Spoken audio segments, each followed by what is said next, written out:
And we're live with another edition of Keep Calm and Carry. I really do appreciate everybody swinging by and checking things out. I'm super excited to introduce everybody to a couple of people that I think have a good thing going for them. We're going to dive into who they are and everything about them and their social media presence, et cetera, et cetera, et cetera. But before we get into that, naturally, I wanted to say thank you to each and every single one of you that have taken the time to swing by.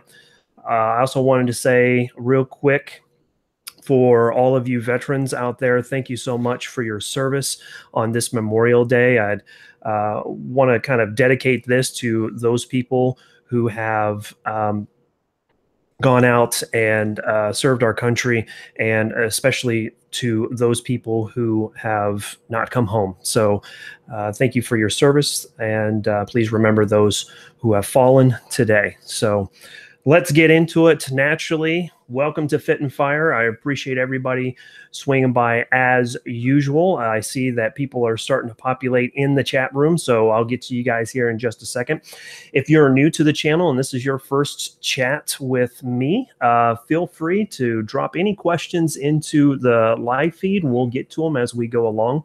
In addition, if you don't already know, I have my own website. It is fitandfire.com. Feel free to swing by and check those things out. We've got a lot of different things going on there, and I'm going to continue to improve that website as I go. So some of the things that you can expect is a great deal of the week, some awesome internet finds, and then kind of my EDC, that some of the things that I carry on a daily basis, and some items that I think might be useful for you guys. And that ranges anywhere from holsters to optics to range gear to the stuff that I bring you these videos. I've got the media center as well. So full disclosure, some of this stuff is going to be affiliate links, so I will get some type of commission off of it, and that's one way that you can support the channel. It's not going to cost you any additional money to do so, but it helps me out, and I sure do appreciate it.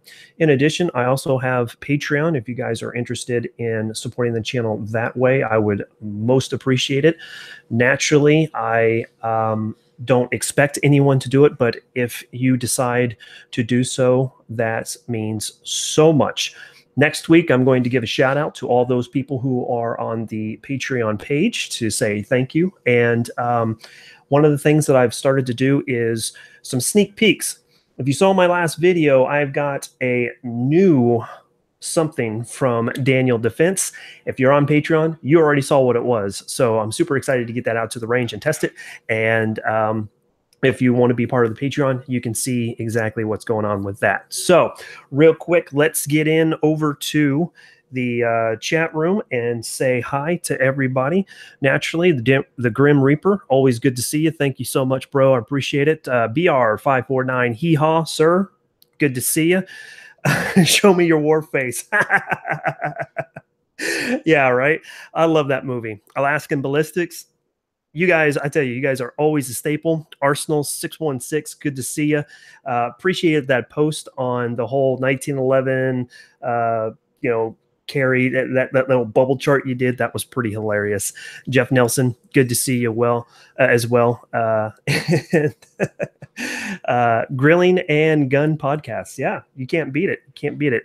410 cars and stuff. Thanks for swinging by. And the Caps are playing. So yes, naturally, you're going to need to kind of multitask. I totally understand that. Go Preds, by the way. I know they're not in it anymore, but oh well. So all right, so let's jump right into it. I am pleased to bring you this lovely couple. I met Alana at NRAM. She has been become a really good friend to the channel, and I have really enjoyed everything that her and Mike, which is her better half, her boyfriend, has been doing. She and Mike and Alina run the Semi-Armed Life, and it is a podcast that you can find on SoundCloud and on iTunes. They just came up on iTunes. So far, they're still fairly new. But they have 7 episodes, and let me tell you, this is going to be 7 hours of your life that you will love. I spent about 5 hours on the way back from Dallas listening to the first 5 episodes. I was completely enthralled with their conversation, and that's really what I like about this podcast, is the fact that it is a conversation. It's not just one person kind of droning on about what they think. It's kind of a conversation back and forth, and they poke fun at each other and they have a good time. So here we go. I'll introduce to you guys the lovely Alana and the formidable Mike from Semi-Armed Life. How you guys doing? How's it going? Hey, we're good. Thank you so much for having us today. Yep. Yeah, absolutely. Absolutely. Thank you for that intro. Hey, no problem. So that really, you know, I don't like to embellish very much, but I really do think that you guys have a great thing going. I think the topics that you are covering are insightful and extremely well prepared. So tell me about the podcast, how you guys got started, what was the genesis behind it, and what really kind of catapulted you into doing a podcast. Sure. So I guess I'll start with that one. So basically, we're obviously super pro-gun, as you can see. So we have been kind of pro-gun people for only about like 4 or 5 years at this point. And prior to that, we actually both have quite an anti-gun background. I lived in New York prior to living in Virginia. And my family was, yeah, his family is super anti-gun. My family's Canadian. I don't know. But we're both super into history and stuff. And we started really getting into firearms history. And so pretty much, I mean, we'll tell you a little bit about our own backgrounds in a little bit, but there were a couple things that led to us actually starting the podcast. One was right after Parkland, there was so much misinformation online that I saw, and I just kind of wanted to find a way to help people learn more about guns and kind of like learn the truth about firearms. So I made a video on Facebook just saying like, hey, people on Facebook, if you want to learn about guns or if you have any questions about guns, shoot me an email and I'd love to teach you things, right? And that actually got a lot of really great feedback and a lot of people just being like, oh my gosh, you know, nobody ever put themselves out there like that I know, you know, so got a lot of good feedback. And then a friend of mine was like, hey, why don't you start a podcast? And I hadn't really thought about that before. And then you asked me. And then I asked Mike, yeah. and he was super into the idea. Yeah. And then something more serious happened about, let's see, it was like the first week of March, I believe. My sister-in-law actually got robbed at gunpoint with my niece and nephew. She was with, they're just little babies. And literally the very next day, she was like, okay, I need to learn about guns. I need to learn how to protect my family.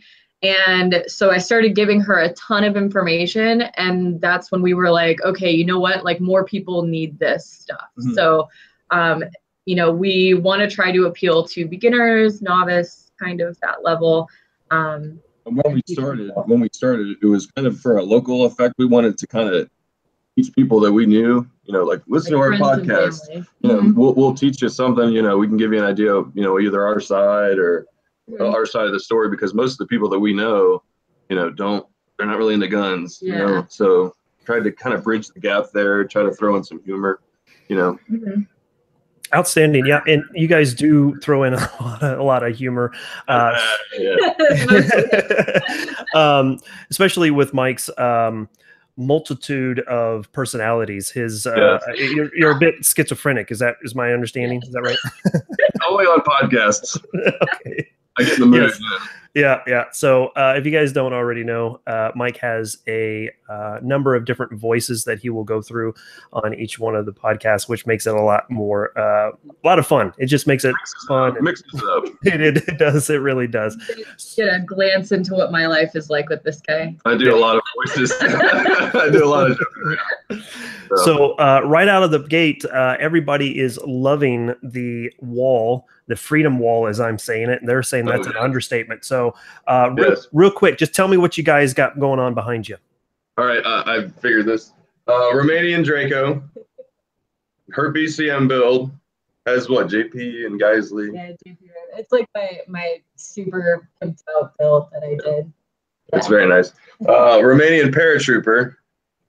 Awesome. And then this is my Palmetto State Premium, you know. it's got a lot of BCM parts, so, you know, it gets a spot. Okay, there you go. You've been able to upgrade a little bit. So Logan White, right out of the gate.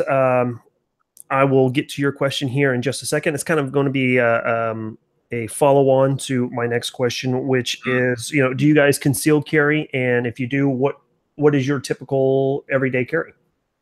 We both definitely everyday carry. I don't at work. I could get into that, but I haven't been carrying, or I don't carry at work.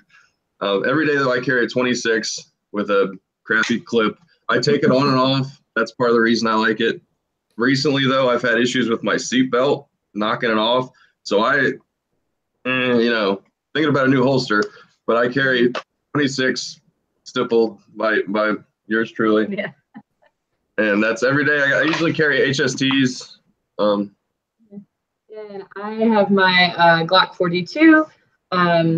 Just nothing too fancy. I've got an Aries tactical holster. It's got an ulti clip on it, so that I can carry wearing like leggings or yoga pants or whatever I want. Just so you guys know, I'm not pointing it at Mike. I have it well in front of him. The camera test, you know, got to be safe. I still hurt 42 sometimes too. Yeah. I'll throw it and run to the store. Sometimes I like to carry the 26. You know, the way it fits my hand, I really like it. You know, even maybe over the 19, but that's just me. Yeah. We also carry Rugs tourniquets with us too. I think it's a very important everyday carry item. Very good. Very good. Yeah. So with that being said, in one of your episodes on your podcast, you did talk about the different methods of carrying and why you carry. What I guess my question for Alana is, why 380? What is it about 380 that you choose to ask your parents? So actually, fun fact, my Glock 42 was a Christmas gift from Mom and Dad. So it was like my second gun ever. And I'm actually now looking at getting a Glock 19 because I do want a 9mm and more capacity. But yeah, so for now, thanks, Mom and Dad. All right, there you go. I don't like 80. I don't, you know. Yeah. 26 all the time, I swear.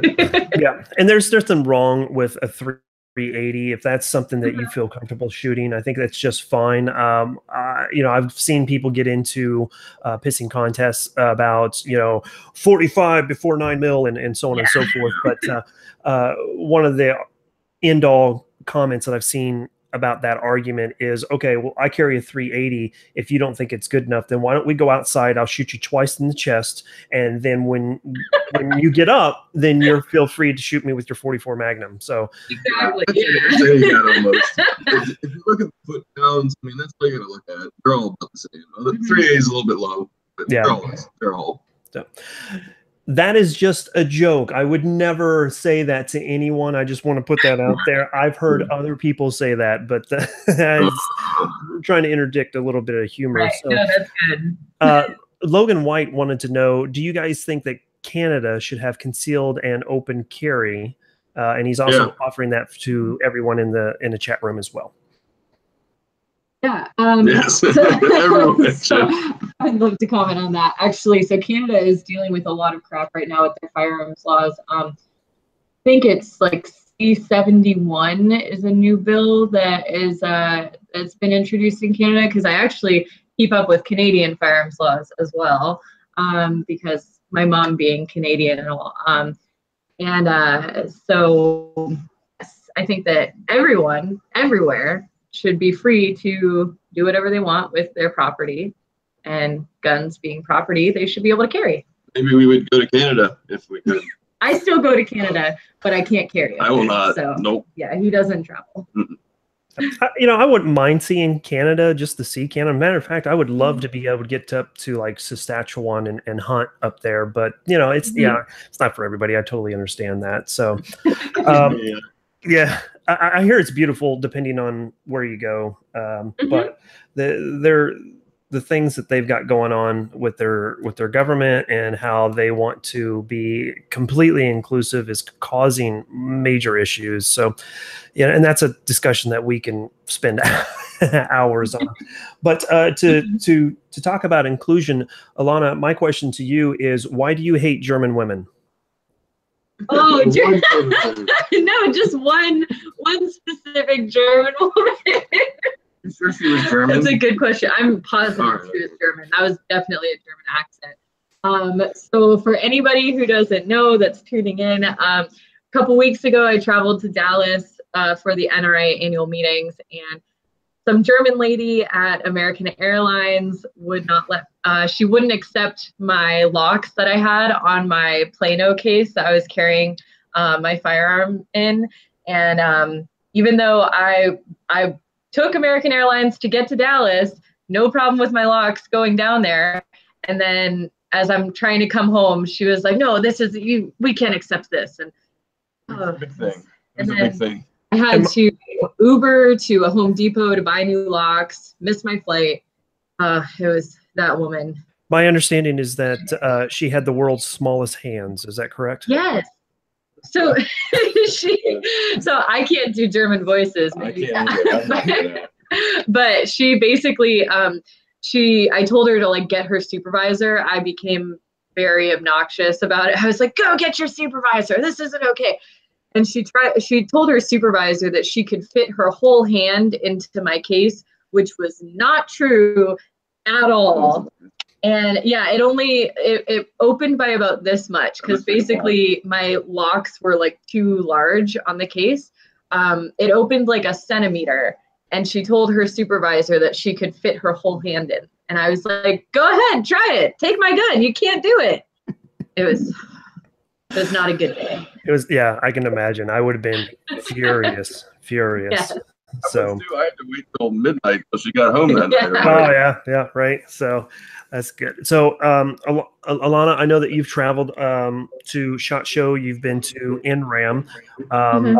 Mike, I don't think that you've had the pleasure as of yet to head out there, but SHOT Show next year. You guys, if you need help in getting media passes, now that you have a podcast, and hopefully here soon a very famous podcast, yes, thank you. we can guys get you set up with that. But my next question is, again, you guys have talked about YouTubers that you've met while you've been traveling. Alana, who is the most intimidating YouTuber that you've met? And then Mike, who would you think would be your most intimidating YouTuber? Oh, I know my answer already.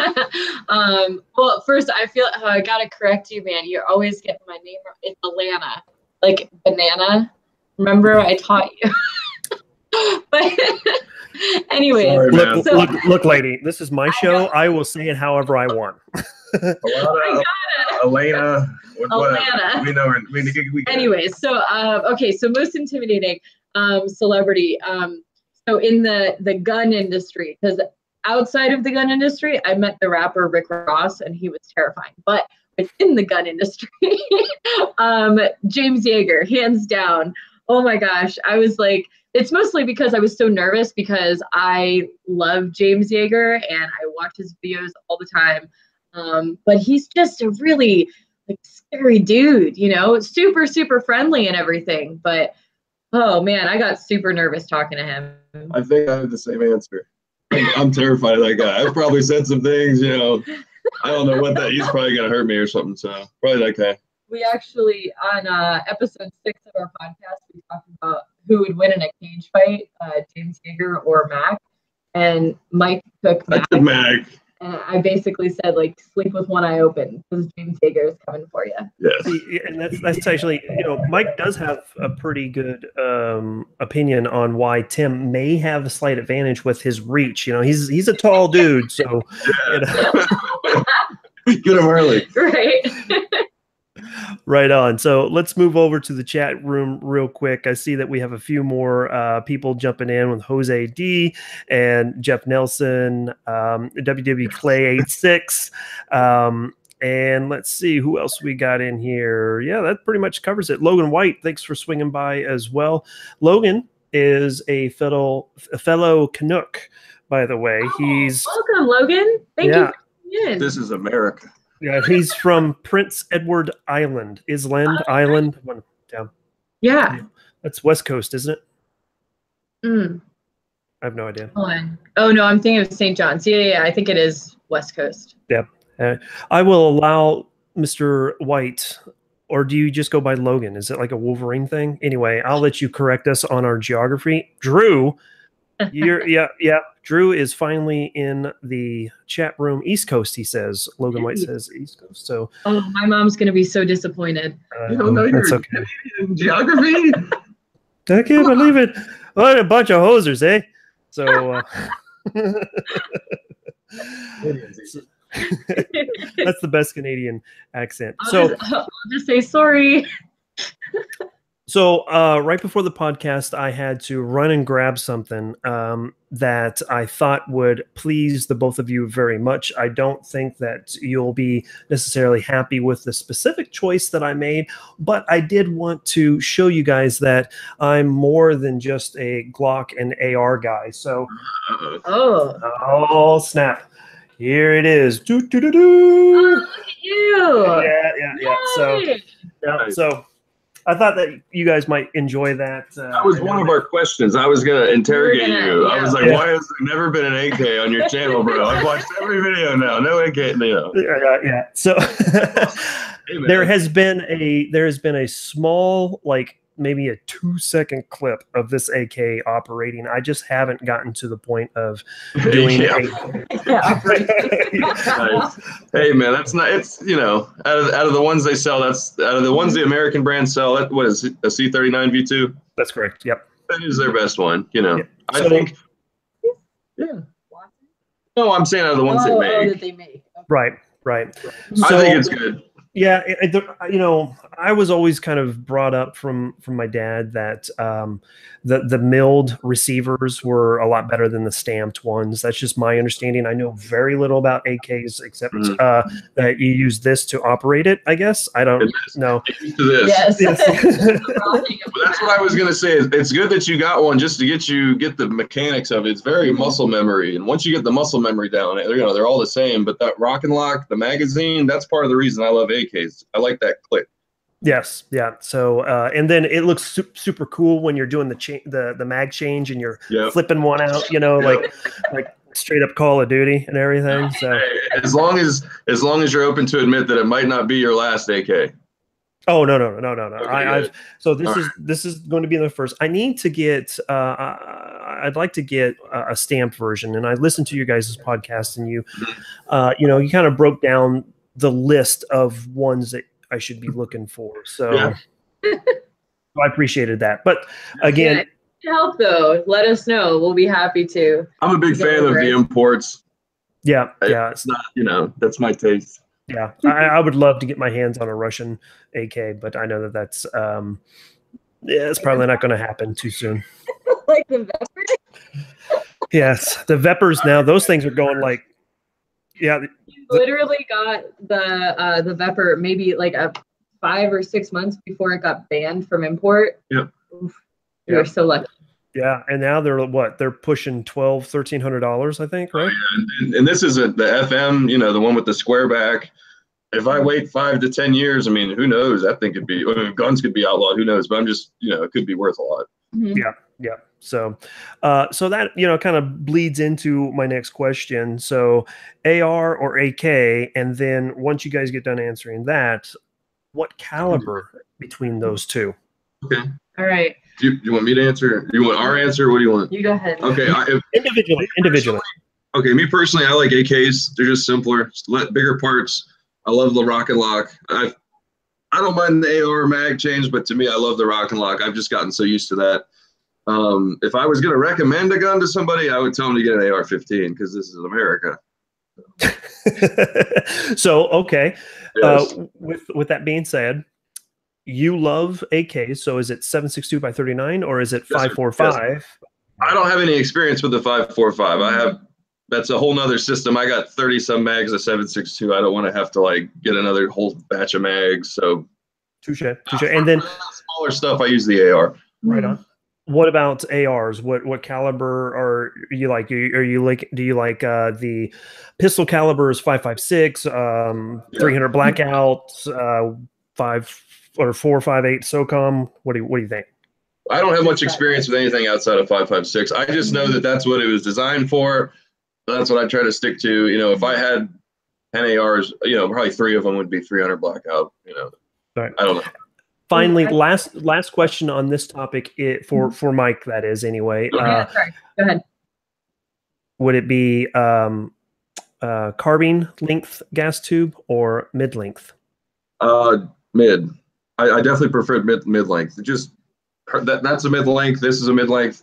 It's just what I have experience with, and it's a little bit softer, you know. Yep. So, Alana, I pitch it to you. Okay, so I struggle with this question a lot because it's almost like comparing apples and oranges almost. Like if I could just say both, like just have both. Yeah, she says both. But I would say recently it's kind of weird. I've enjoyed shooting AKs a lot more. I think because I don't have as many, I guess, mess ups with them, as terrible as that sounds.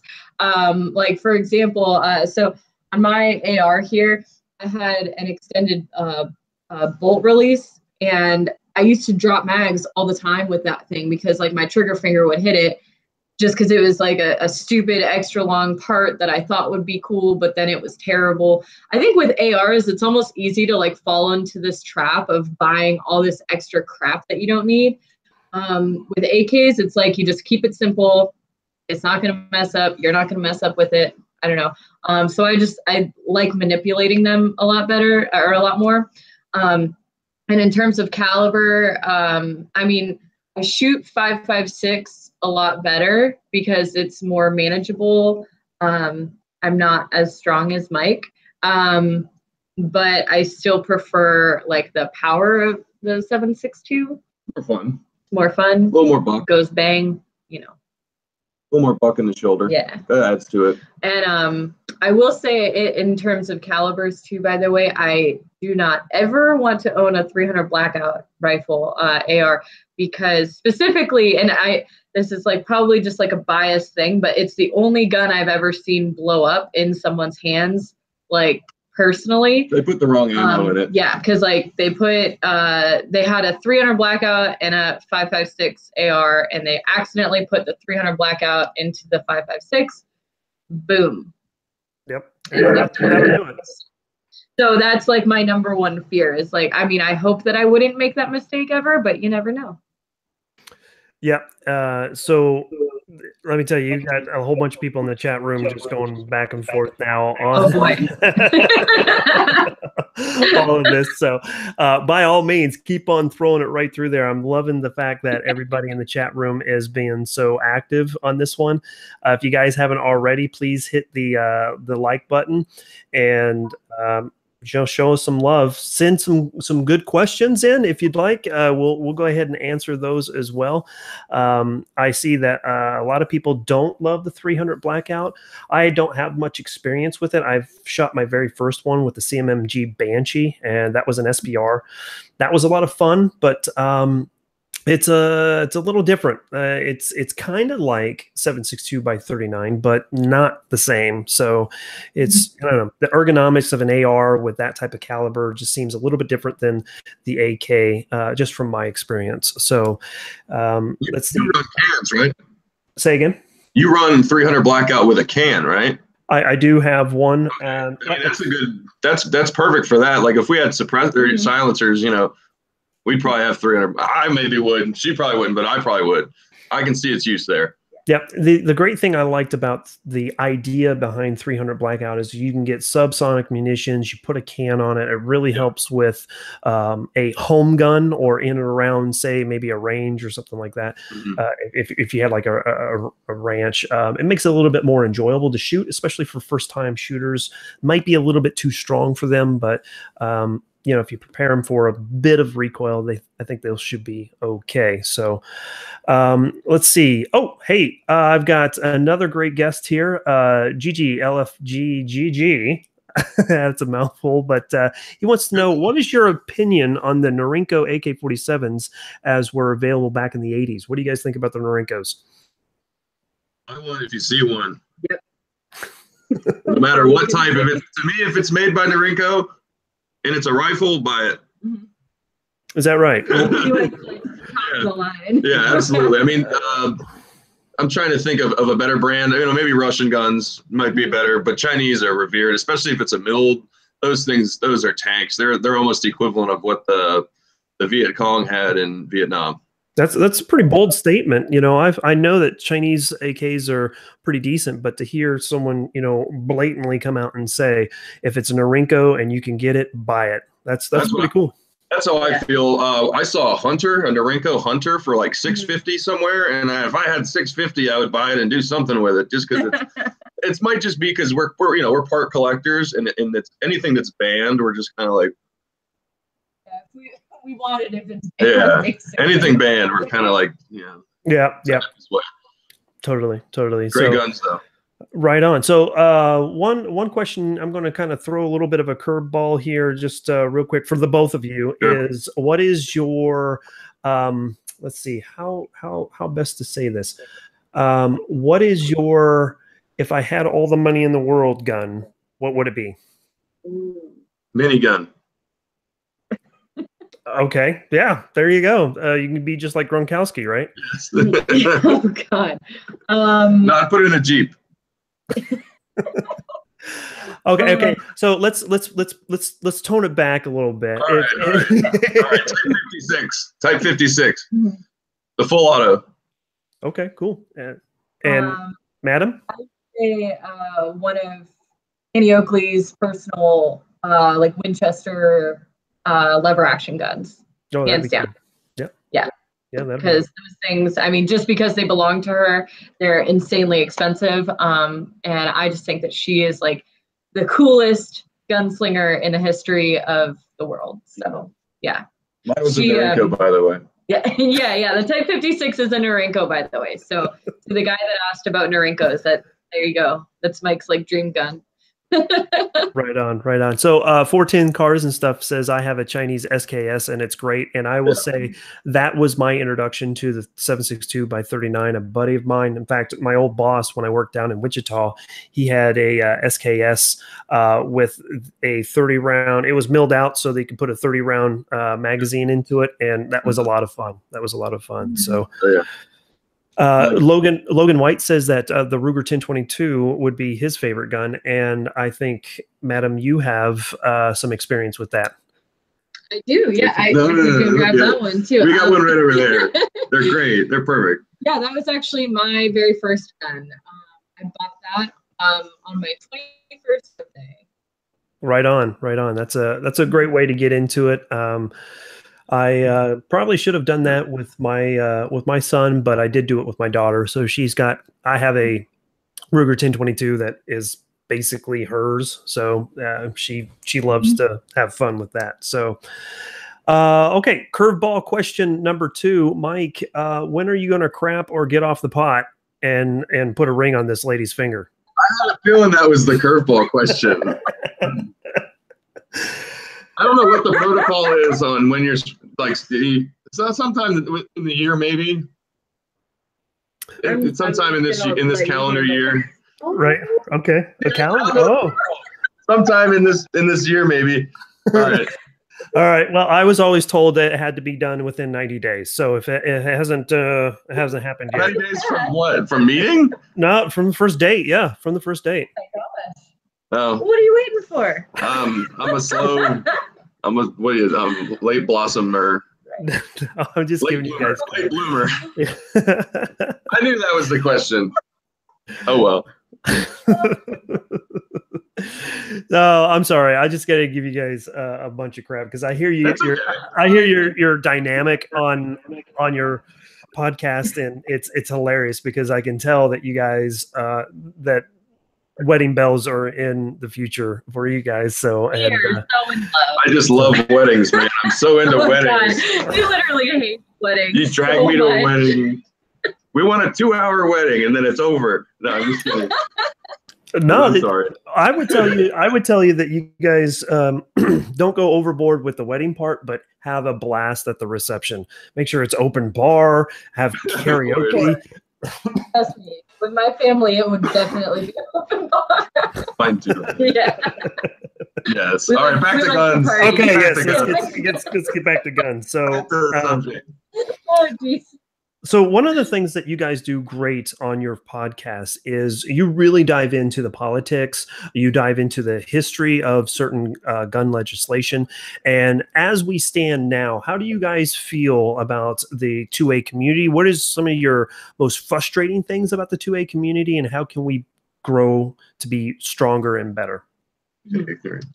Yeah, so I gave a speech to a group of college students up in New York about gun rights. And one of the biggest challenges, I think, on like attacking the gun rights groups right now or gun rights in general, is this kind of horrible manipulative language that people use right now. That's basically people are mistaking gun safety for gun ignorance. So we have groups, for example, like Everytown for Gun Safety, but those groups don't do anything at all to promote gun safety. Yeah, they don't teach gun safety. And so it's all this kind of horrible guise that anti-gun people use. And I mean, really, like a lot of I've mentioned, like a lot of our friends and family are very anti-gun, and I want to just make sure that they understand that so much of the language that they're hearing when it comes to gun issues is so manipulative. It's horrible. For example, when I was in college, and I was, I had just kind of discovered the Second Amendment and shall not be infringed and all that glory. And I wanted to host a firearms safety course on campus. So I brought in a pistol instructor and or an NRA certified instructor or whatever. And it was literally just like a slideshow and like a 3-hour class. And somebody called the campus police on me because they said that I was trying to bring guns to campus. Not the case. I was just literally trying to teach kids about gun safety, and and we went over like an active shooter drill, like what to do if you're ever faced with that scenario. And luckily when the campus police showed up, they were like, yeah, this seems like you guys are doing everything right. So that's, to me, like the biggest challenge that the Second Amendment community faces right now. Yeah. On the whole, sorry. Kind of like, for instance, people that I know, they associate guns with death. They don't like death, so they don't want anything to do with guns. And that's kind of what to me, that's what I think the biggest issue is with the Second Amendment, that train of thought is how they think, where it's like, I don't like that, I don't want anything to do with it. Where if they just took the time to understand a certain number of things about, what it is and what we do, it's like, oh, are you crazy? So that's how I see it. They think that I say they, but I just mean people that aren't gun people. They don't think that anything bad can happen to them. They don't think that there's, kind of naivety. Is that a word? Naivety, ignorance, naivety, kind of just hands off because I don't like it. That's where I think the threat is, because then they'll see something on a ballot that says like you said, gun safety law, take guns away. Yeah, that sounds good. Guns are bad, So that's what I say. Ignorance, she says, manipulative language. Yeah, and I think there's a lack of personal responsibility when it comes to our own actions. You know, we never blame a car in a situation where a drunk driver kills 4 or 5 different people. We don't blame, you know, in Nice, for example, we don't blame the truck for killing all those people. So, you know, it's really frustrating to see how manipulated it is because of a certain agenda. So it's good to see that. I would like to see us be a little bit more unified. You know, even in our community, we have so much infighting, and kind of something I alluded to before we started the live chat was someone has gone off the rails on the fact that I appendix carry, and how dare you point a gun at your femoral artery, and all this other stuff. And I'm like, oh my goodness, dude, this is. Hey, I said that. That was me, dude. Well, it was me typing. Okay, Mike. Dude, all right. No, Mike. John Lovell said it's okay, so I'm going to do it. All right. There you go. I mentioned that on my podcast. I mean, we talked about how everything's kind of subjective, even safety. And to me, I don't want to do it. I have a little bit of a gut that I'm a little biased, but I don't think it's safe for me. You know, I do a lot of jaw practice. You know, you'd rather have a mistake and take one in the back of your butt than this, you know, the middle of your leg or somewhere in that area. So for me, you know. Well, and also what I think is interesting too, just with, you know, people arguing within the community. I mean, you know, I, for example, recently purchased a garter holster so that I could carry while I'm wearing a dress and everything. And that is kind of generally not seen as being the most safe way to carry, you know, because it's like a soft holster. And even though I can acknowledge that, yeah, it's not, you know, the absolute best way possible, perhaps to some people, for me, in that instance, in that scenario, it is very ideal, you know, because I would rather on-body carry while I'm wearing a purse, while I'm wearing a dress, rather than carrying it in my purse or something like that. So, you know, everything, like Mike said, it's very subjective. And I think that at the end of the day, people within the gun community just need to be happy that you're carrying a gun and not so much worried about how you're carrying it. You know, and I don't particularly mind people disagreeing with me to appendix carry. You know, I carry that way because I have some physical ailments that, you know, kind of prevents me from carrying from the 4 o'clock position. And you're right, you know, there is a bit of a risk, but the thing that I kind of have stated is that you are carrying a potentially lethal object with you everywhere you go, and it is your responsibility to get the training and the know-how to be able to carry in any position regardless of where you carry. So that was kind of my take on that. And I really don't appreciate people who really dive into name calling or saying that you're illogical or irrational because you decide to handle yourself a certain way. It's better to you know, open a discussion and say, you know, I don't think that's probably the best way to do it, and here's kind of the reasons why I think that. If you still choose to do it, by all means do so, but to just come right out of the gate and say, oh yeah, you know, I think that's one of the areas that's most frustrating for me in the gun community. So yeah, the name calling. Definitely. Instagram, like you said, especially when it's infighting, when you look at 2 different people's pages and they're both pro-gun and they're just going toe-to-toe on, you know, at each other online, you know, that's no good. Yeah. So anyway, okay, well, we've kicked that dead horse here long enough. I know that's something that we've discussed on my live chats several times in the past, and it's usually we kind of get into an echo chamber when we talk about that. It's a lot of the same things over and over again. So let's head on over to the chat room real quick and say hey to everybody. We've got a lot of chat going on with Logan White and the fact that he's a Canuck and all the different things that's going on up there and how they can't carry anything. Jeff Nelson says, hey, come to Kansas. We have constitutional carry and good steaks. So he's absolutely right there. And go on from there. So let's see. I know that Jeff did also say that he's surprised that I'm actually even doing a live chat tonight because of the Murph that I did earlier today. I did tell him that I took a nap to make sure I was right here. And let me tell you, I just want to be completely upfront and honest. I didn't do the entire Mirth Murph on my own.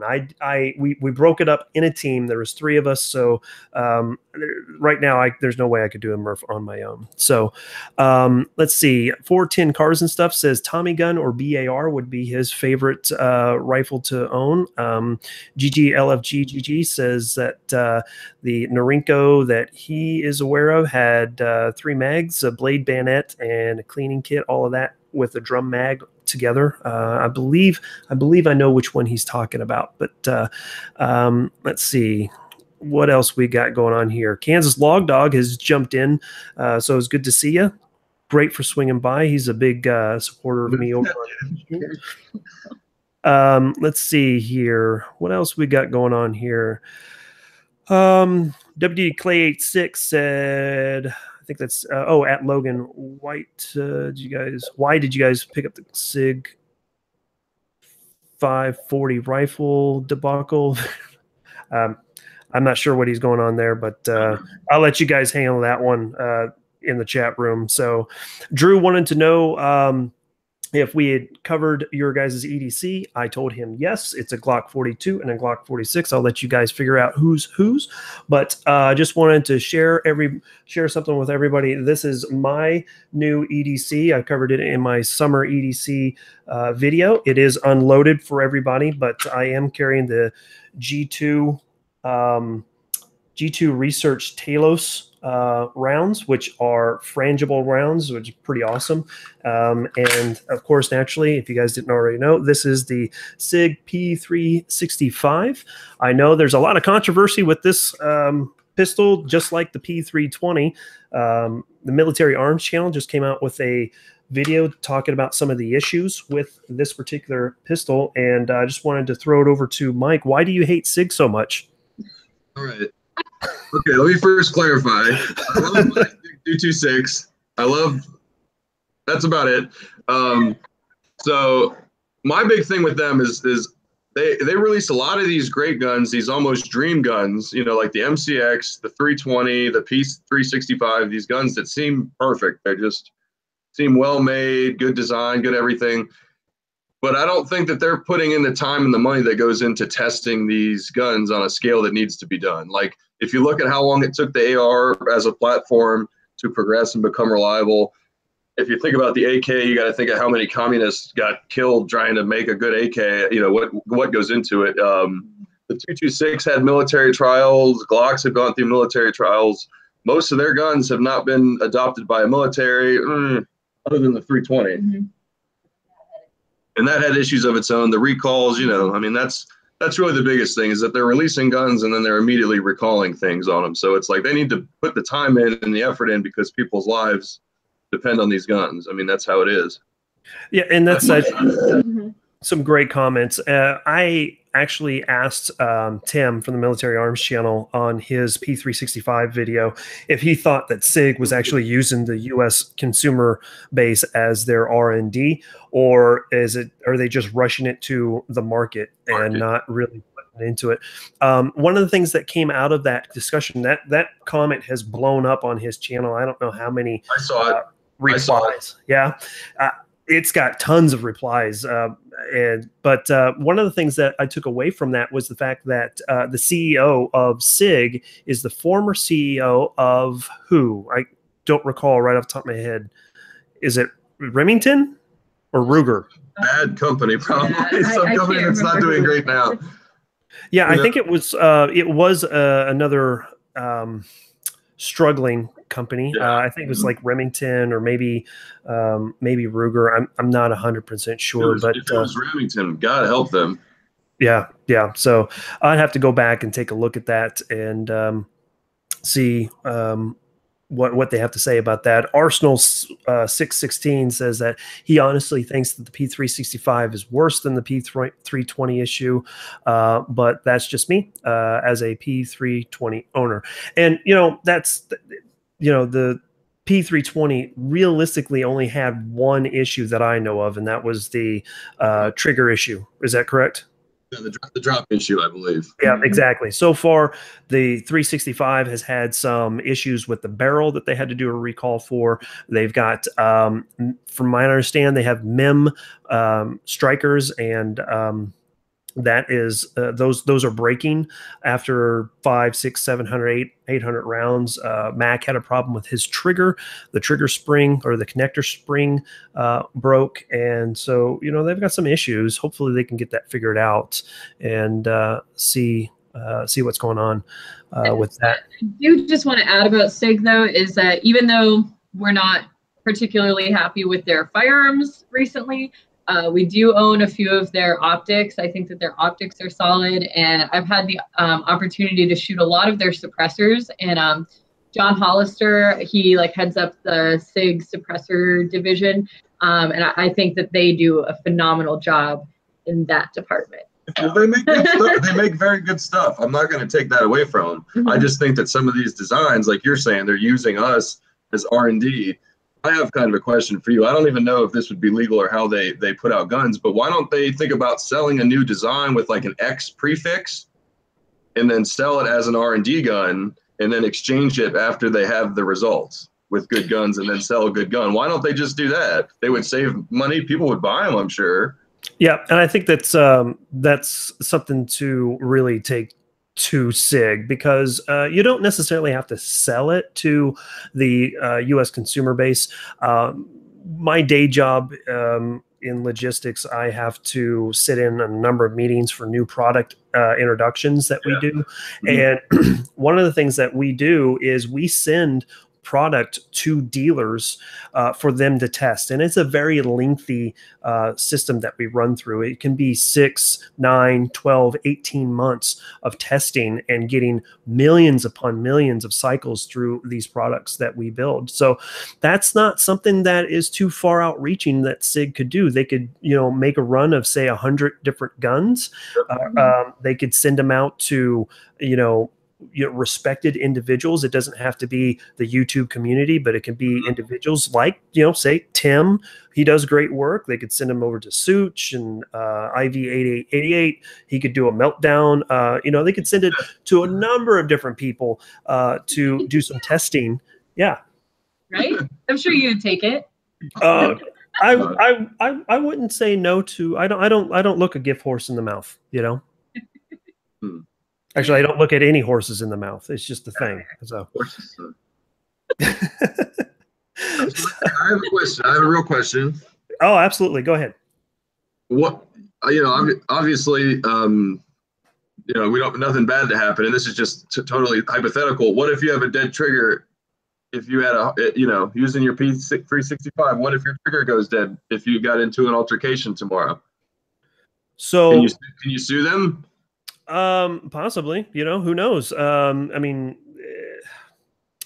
There's got to be some type of warranty situation. I would imagine that if I got into a situation where it was kind of a life or death situation, I had to draw my weapon and it was dead, and then something bad happened to me. I think in this day and age in the United States, I think you can very well sue SIG and probably.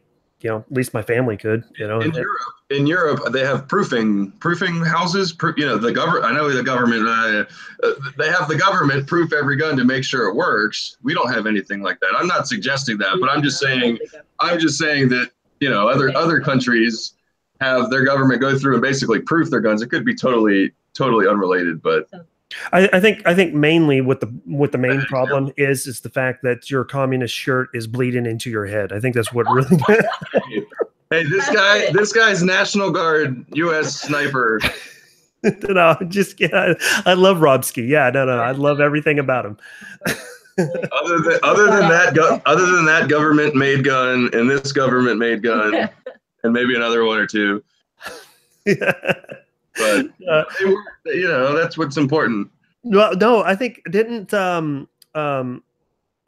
Alana, didn't you have an issue with someone yelling at you at NRAM because you were wearing an AK Operators Union shirt? I did. Yes, I did. This guy came up to me and he was just like, "Oh, nice commie shirt."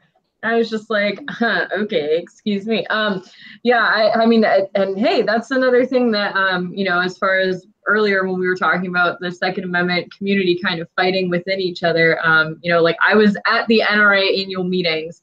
I am not a communist. The guy that that runs AK Operators Union is an American Army sniper. Well, he's Polish. National Guard sniper. Or National Guard sniper. Polish people hate communists. Polish people hate communists. Robski communists.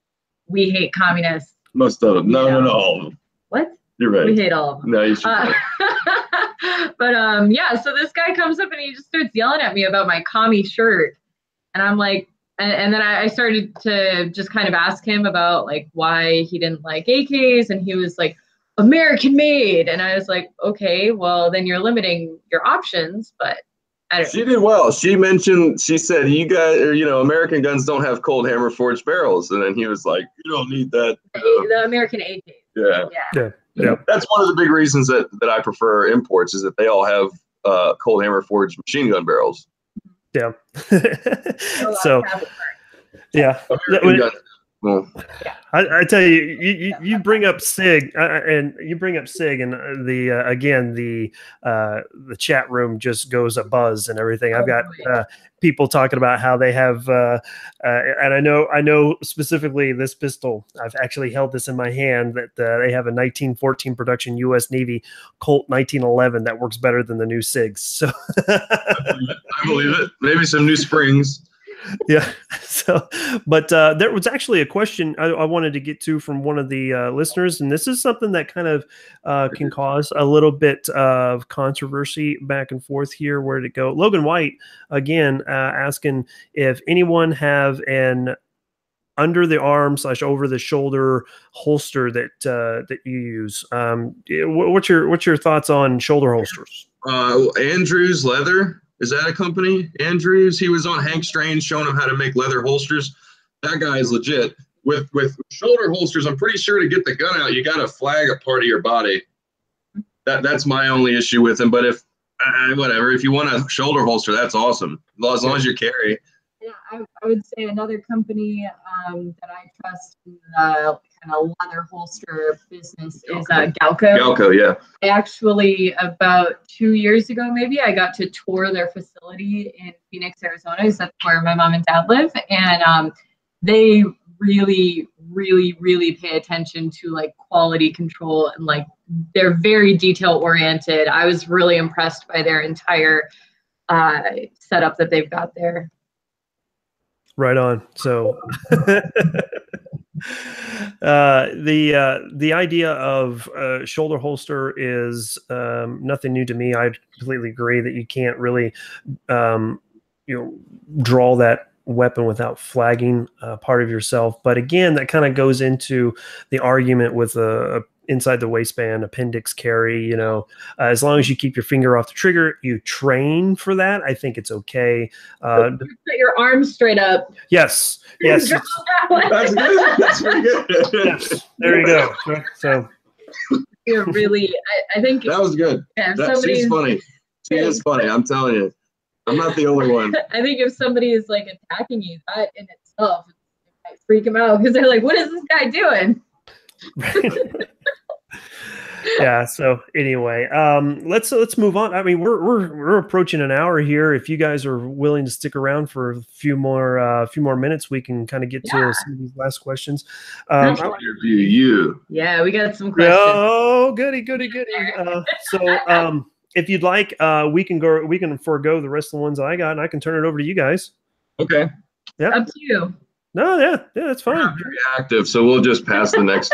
Okay, sounds good. I like I ride around in my Jeep and take the doors off. Right. Yeah. I got rid of my Jeep last week, so I saw that. All right. Yeah, so real quick correction: the Sig CEO is from Kimber. If that explains it. All right. So my question is, what is your experience with AKs? Have you had any experience with AKs? So that's actually a great question. I wish I have the picture still. I think I do. I'm going to have to go and search for it. If I don't, I think my brother has the picture. My experience with AKs is very limited. My dad has a Chinese AK. I think it's the Norinco, if I remember correctly. But outside of that, that was really kind of my only exposure besides my very first foot patrol in Iraq when I was there in 2003. I was on tanks. I was part of a tank battalion, so I wasn't issued a rifle. I was only issued an M9. And in order for me to go out on a foot patrol, I needed to have a rifle. I went to the arms room with the MPs that we were embedded with, and I asked, I said, hey, you guys got anything I can use? And they're like, we got some captured AKs. You want one of those? You know how to use one of those? I was like, yeah, I know how to use an AK. My dad's got one. Yeah. So my very first foot patrol in Iraq was with a AK-47 underfolder, and naturally it's fully automatic. And you got the good stuff. Yeah, I had a lot of fun with it. Kids were coming up asking where I got it, and I told them I took it off a dead body. So I had fun. But realistically, I've probably only shot maybe 200 rounds through an AK. So very little experience. Something I'd like to.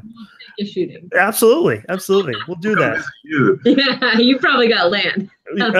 We have a little bit more freedom out here. Yeah. Mm-hmm. We're in the city. Yeah. So it's Virginia, is that right? Yep. Yes. Northern Virginia. So that's part of our name with the show, The Semi-Armed Life. Mm-hmm. I have to go to Maryland for work sometimes. Can't carry. She's got to go to DC all the time. Can't carry. We're stuck with the semi-auto AKs, so that's the semi-armed part of it. Yeah. Right on. Okay, what else you got? Yeah, what do you got? Okay, so if you could be any famous gunslinger from history, who would you be? Ooh. Or just famous, I guess, gun person. Man, my dad's going to kill me on this one, I'm sure. Oh, boy. The pressure's on. You didn't submit these questions to me ahead of time. Sorry. I don't know. I mean, I would love to be Annie Oakley personally. Sure. Yeah. I'm just obsessed with her. Yeah. I don't know. I guess the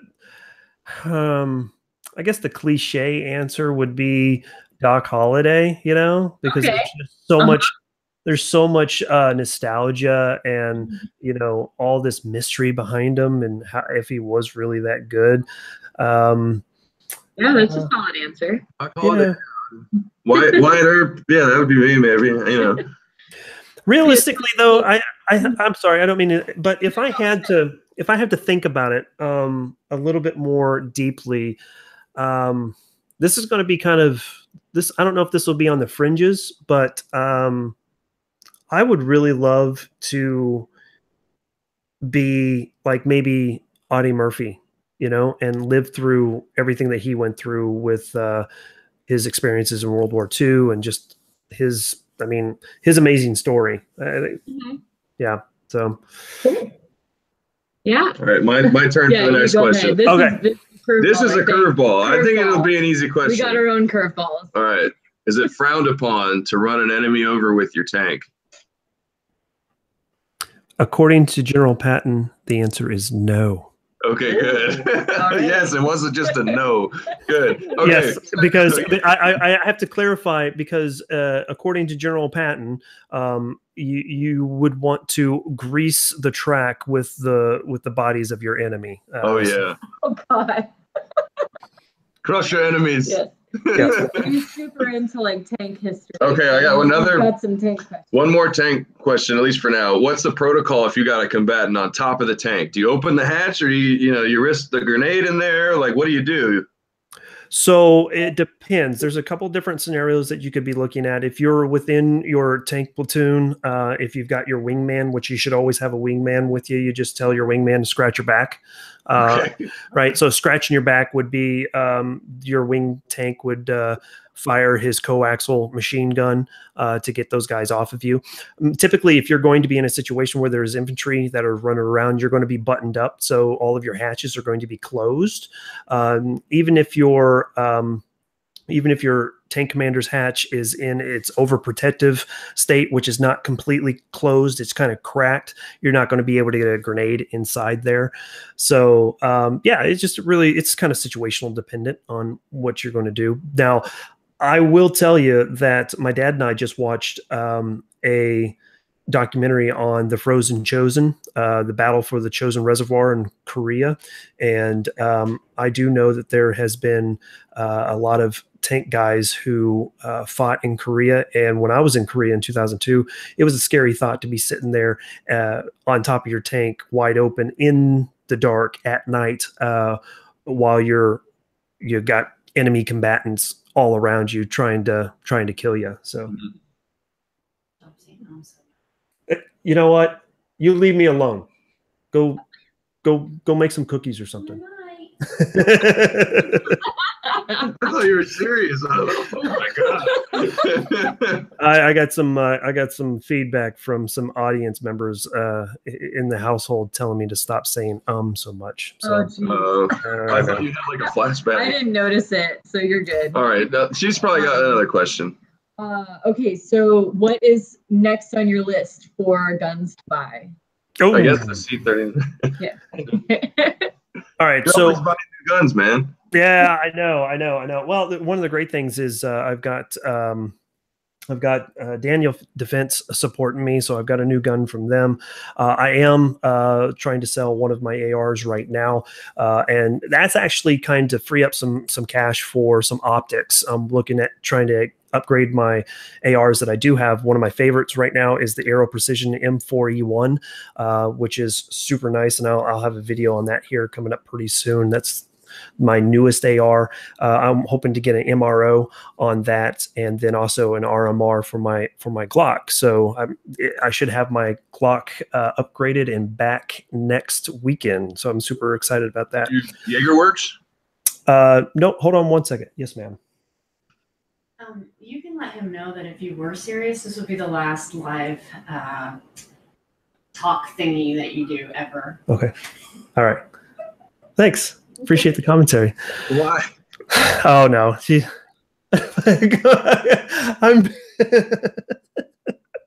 anyway, she was commenting on if she thought that you were serious, that this would be the last live chat that I'd have, whatever. So oh, I see what you're saying. I got you. Yeah, you got it. Okay. So did you have the M4E1 lower? Did you get that too? Yeah, so I have the M4 I got that here. That looks fantastic. Yes. I actually have another one right here. I built mine. I use a ratchet, the PWS ratchet buffer tube. So I built my whole lower without using a hammer. I built it in about what, 10 minutes? About less than 10 minutes. Crazy. She like finished an episode of Rick and Morty, and I was like, "Here's your lower." I'm Pickle Rick. I can't recommend the M4E1 lower enough. That thing is fantastic. So I'll kind of go over it here real quick. So here's the lower. I know it's probably not coming through very well, but one of the great things is it has this Allen pin right here that you don't have to hammer that pin in. It's got an integrated trigger guard, which is great. And then on the backside for your rear takedown pin, the retaining pin and spring can be screwed in, so you don't have to worry about, it's threaded, so you don't have to worry about the back plate flying off or the spring shooting out. So super cool design on the Aero. The other great thing is Aero Precision has clearance sales on these guys all the time. This was $74.99, and the only thing, I don't even think that you guys can see it. Let's see here. Yeah, right there. That's the blim right there. That's the blim on that receiver. So I got them from Brownells for like $79.99, I believe. So yeah, pretty sweet. So that's pretty much what I've got going. I've got a number of different projects that I've got going that are on kind of different plates that I'm spinning right now. I did a video talking about some of the projects, not all of them, but hopefully this Aero, well, not the Aero, actually I have a Sig lower that I'm going to use for my next build, and hopefully Brownells is going to help sponsor that build. So more to come. I'll find out next week if they'll be able to help me out with that, but that'll be super cool to see if see if they can help me out. So it sounds great, man. I love your channel. I love your content. I appreciate it. I love you guys and everything that you've been doing. Again, yeah, it's pretty awesome how you guys were actually able to hit the ground running with your podcast and have so much insightful information in the fact, again, like I said, it's a conversation between the two of you. It's not just one person droning on. So it feels like you're included in that conversation. So by all means, keep that up. Keep that up. You guys have any other questions? Yeah, actually, so I guess the last question I have at least is we definitely want to, once we get the right equipment, want to take our podcast into the YouTube world and start doing video with it too. So I wanted to just kind of ask like your advice, or if you've learned any lessons along the way with starting your channel or anything along those lines. Oh yeah, I've learned tons. I don't know if there's any like real specific lesson that I've learned, but some of the things that have really helped me along the way is to find your rhythm, to make sure that if you're going to produce content that's going to come out on a religious basis, make sure that you hit those time hacks each and every single time. It's a learning experience and a growing experience. So you definitely want to continue to improve as you produce content and get better each and every single time. So I'm constantly manipulating the sound quality on my camera to find out what works best. I'm playing around with different kind of formats of, should I do a small intro and then go into my content?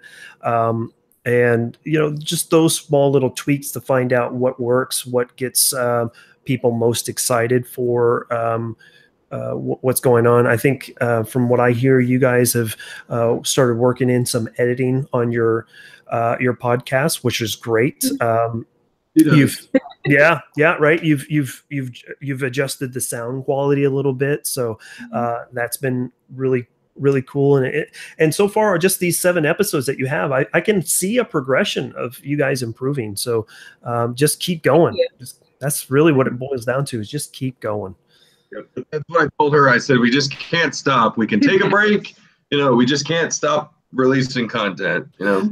So I think one of the other great pieces of advice that I got from John Patton a few months back is, you know, there was a situation in December where I, you know, had to take a couple weeks break from everything that was going on. And I kind of touched base with John and said, you know, hey, what do you suggest here? And he's like, if you're going to take a break, by all means, take a break. Everybody needs to take a knee and take a breather.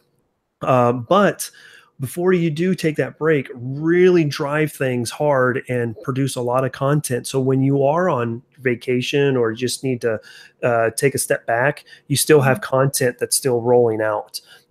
So that was great advice as well. Perfect. Well, thank you. Yeah, no problem. So let's swing over to the chat room real quick. I really appreciate everybody that has been watching. We've got over a dozen likes, which is great. I really appreciate that.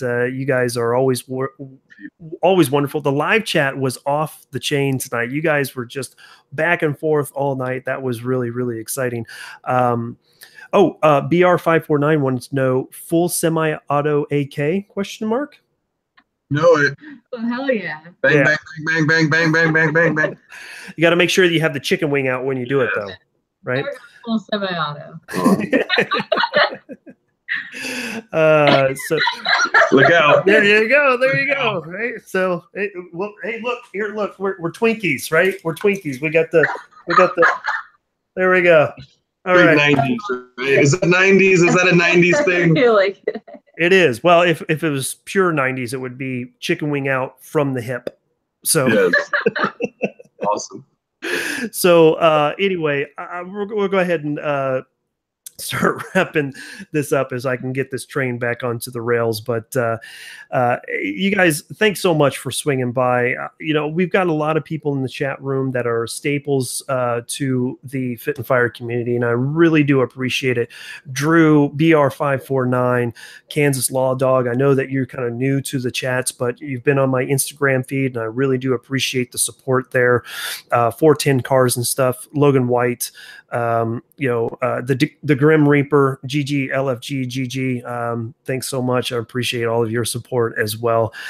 Drew, naturally, Arsenal 616. You guys are great. I appreciate all of your feedback, all of your questions, your comments, everything that's going on. WW Clay 86. Thank you so much for being in the chat room and just making these chats that are supposed to only be an hour go by so fast. It's so much fun. Yeah, this is sorry we went over. We talked too much. Oh no, this is great, man. It's an hour and 15 minutes. It feels like it's been half an hour, and I can't wait. Personally, myself, I can't wait to have you guys on again. So, thank you so much. Yeah, we really appreciate you having us on tonight. This really meant a lot to us. Yeah, absolutely, man. Just all your help in general, man. You've been great. Absolutely. Yeah. And that's I just love to be able to reach out and help people. I know that I'm not a very large channel, but to be able to share some of my experience as well. You guys have been helpful to my channel. You've done some graphic design work for the new intro. So the new videos that you guys see coming up, you'll see a new intro little clip for Fit and Fire. That is all these two right here. So I bring the voices. That's all. Okay. Yeah. Well, that's what it's all about. The gun community, we can come together and we can feed off of everybody's talents, and kind of other people's, experiences as well. So that's been a great experience for me to find you guys and help promote you.